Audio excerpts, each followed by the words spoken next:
Hey, it's Jasmine. I'm here with the Dallas Entertainment Journal, and I am speaking to Mr. Dallas himself, Dorrough.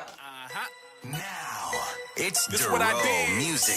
Took a flight to Cali and got my nigga. Put it on that beat.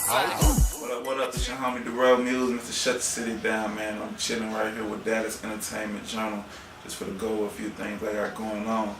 Hope y'all stay tuned in. Hotel to the club. At the party at the Marriott. Iced out my canary watch.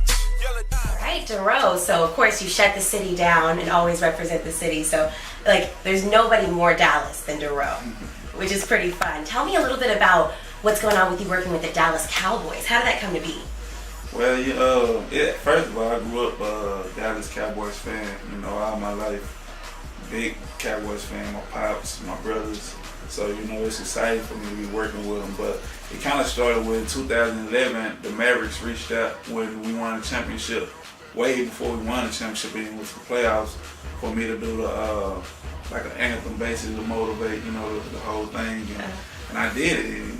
We ended up winning the championship that year. So, I felt like, even though that's on a whole different thing, like music side, I felt like, just to be involved with that. And I'm a big Mavericks fan too. I play ball. And just to be involved with this on my side with the music and it helping them contribute to win a championship just on my side, I was excited about that. So once that happened, word got around, and the Cowboys I actually tried to do this 2 years ago with the Cowboys, same year. And it's a little different because they never use hip hop for anything. Exactly, it's a little different. So like even in the past when they had cowboy anthems or songs like country or rock, so I guess they finally, just got hip to it or whatever, and they hit me up and they reached out and was like, hey, do you think you could, create something to motivate, the staff and the players and the team and, create something? I was like, yeah, I was in LA at the time, so as soon as they hit me, I got one of my producers, DJ Philly Fell, and we went in the studio that night, and we started working on it. It took us about 3 or 4 days to really come up with something, because we just so out the blue, but we ended up making an incredible track.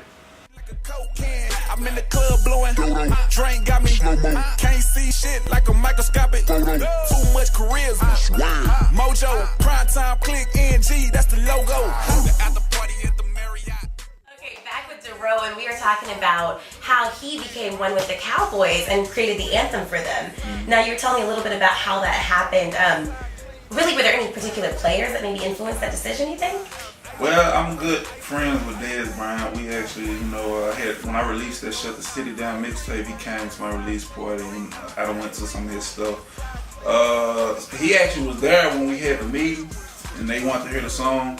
He was actually there, so I'm pretty sure he probably did have some, because he the closest player I'm with. That I actually, kick it with or whatever. So he might have did have influence. I ain't talked to him since they agreed to actually put the license deal out, but he might have had influence on it.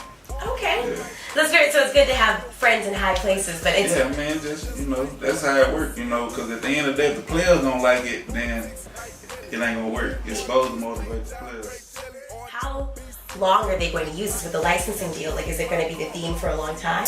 It may end up being one of the things, what they talked about, it may be something, a permanent record until maybe whenever they just get tired of it and want to use something else. But normally these things, when they happen, a team uses it for 3 or 4 years. Because, the way sports go, they ain't gonna want to switch out songs every year because they not that into hip hop or into the music side. They more focused on the sports side. So for instance, if we put this song out and we do good this year, there's a good chance they use the same song next year, maybe a couple of years. But it don't even matter to me. I'm just excited that they use them this year. Yeah. Are you going to feature that same song on your album?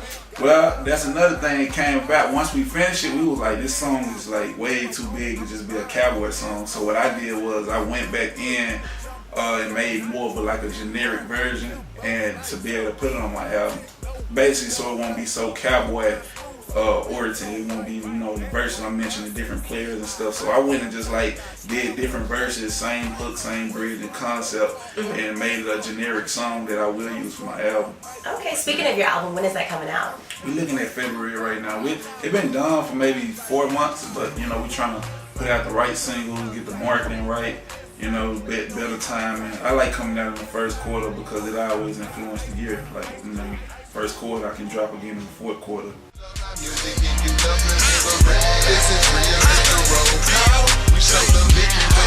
It's Dorrough music. Well, thank you so much. I really appreciate you talking with us. Thank you, Dorrough.